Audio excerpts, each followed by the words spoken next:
जय श्री कृष्ण। कामिका एकादशी के दिन भक्तों ये न करे गलतियाँ। गलती करने से भगवान को होगा कष्ट और इससे भी ज़्यादा मनुष्य देहधारी प्राणियों को होता है कष्ट। कामिका एकादशी तथा किसी भी अन्य एकादशी के दिन हमें शुद्ध रहना चाहिए तथा शुद्ध आहार भी सेवन करना चाहिए। कामिका एकादशी व्रत कथा आरंभ तथा अंत में जानेंगे कि कब है। युधिष्ठिर ने पूछा, गोविंद वासुदेव आपको नमस्कार है। श्रवण के कृष्ण पक्ष में कौन सी एकादशी होती है उसका वर्णन कीजिए। भगवान श्री कृष्ण बोले, राजन मैं तुम्हें एक पाप नाशक उपाख्यान सुनाता हूँ जिसे पूर्व काल में ब्रह्मा जी ने नारद जी से पूछने पर कहा था। नारद जी ने प्रश्न किया, भगवान कमल आसन मैं आपसे यह सुनना चाहता हूँ कि श्रवण के कृष्ण पक्ष में जो एकादशी होती है उसका क्या नाम है, उसके कौन से देवता हैं तथा उससे कौन सा पुण्य की प्राप्ति होती है। प्रभो यह सब बात बताइए। ब्रह्मा जी ने कहा, नारद सुनो, मैं संपूर्ण लोकों के हित हेतु तुम्हारे प्रश्न का उत्तर दे रहा हूँ।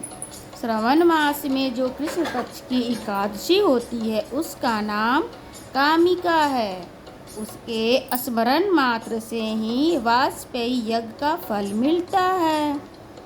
उस दिन श्रीधर, श्रीहरि, विष्णु, माधव, मधुसूदन आदि नामों से भगवान का पूजन करना चाहिए। भगवान श्री कृष्ण के पूजन से जो फल प्राप्त होता है मिलता है वह गंगा, काशी, नैमिषारण्य तथा पुष्कर क्षेत्र में भी सुलभ नहीं है।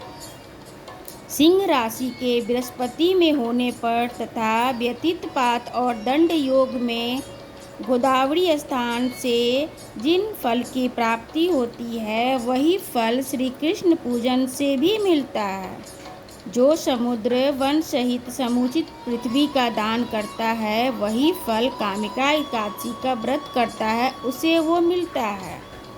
वे दोनों ही समान फल के भागी माने गए हैं। जो ब्याई हुई गाय को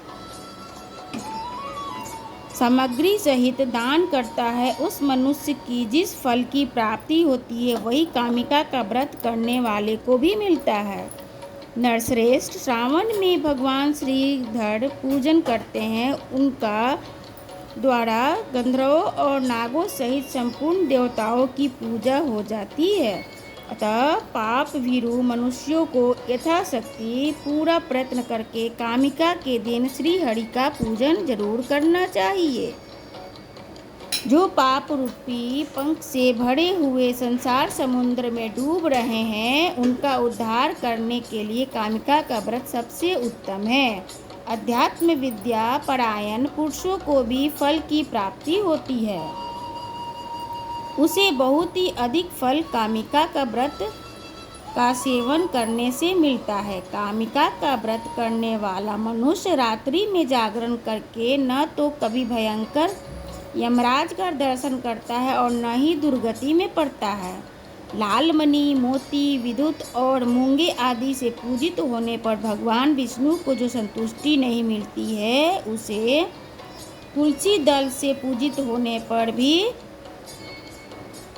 कामिका एकादशी के दिन मंजरियों से जो श्री केशव का पूजन कर लेता है उसे वो प्राप्त होता है तथा उसके जन्म भर का पाप निश्चय ही नष्ट हो जाते हैं। जो दर्शन कर कर सारे पाप समुदाय का नाश कर देती है, स्पर्श करने पर शरीर को पवित्र बना देती है, प्रणाम करने पर रोगों का निवारण करती है, जल में सींचने पर यमराज को भय पहुंचाती है, आरोपित करने पर भगवान श्री कृष्ण के समीप ले जाती है और भगवान के चरणों में चढ़ाने पर मोक्ष रूपी फल प्राप्त कराती है। उस तुलसी देवी को नमस्कार है। जो मनुष्य एकादशी के दिन रात दीपक दान करता है उसे पुण्य की संख्या चित्रगुप्त भी नहीं लगा सकते। एकादशी के दिन भगवान श्री कृष्ण के सम्मुख जिसका दीपक जलता रहता है उसके पितृदेव सर्वलोकों में स्वर्ग लोकों में स्थित होकर अमृत पान से तृप्त होते हैं। घी अथवा तिल के तेल से भगवान के सामने दीपक जलाकर मनुष्य देह त्याग के पश्चाताप भी करोड़ों दीपों से पूजित व स्वर्ग लोक में जाता है।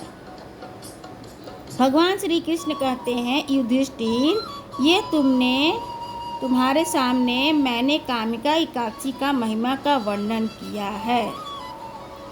सब पातकों को हरने वाला है, अतः मानव को इसका व्रत अवश्य करना चाहिए। यह स्वर्ग लोक तथा मनुष्य पुण्य काल प्रदान करने वाली है। जो मनुष्य श्रद्धा के साथ इस महात्म्य का श्रवण करता है सब पापों से मुक्त हो जाता है तथा मृत्यु के बाद वह विष्णु लोक धाम को भी जाता है। ओम नमो नारायण। ओम नमो भगवते वासुदेवाय। यह एकादशी व्रत कथा समाप्त हुई। अब जानते हैं एकादशी कब है। कामिका एकादशी तिथि। कामिका एकादशी 23 जुलाई 2022 को दोपहर के 11:27 से शुरुआत हो जाएगी तथा वह 24 जुलाई 2022 को दोपहर का 1:45 तक रहेगा तथा पारण हम इसे 25 जुलाई को सुबह 8:22 तक कर लेना है। तो कामिका एकादशी का तिथि ये रहा। वीडियो अगर आपको अच्छा लगा हुआ हो तो हमारे चैनल को सब्सक्राइब कीजिएगा और सबसे पहले अपडेट पाने के लिए हमारे बेल आइकन को भी प्रेस कीजिएगा।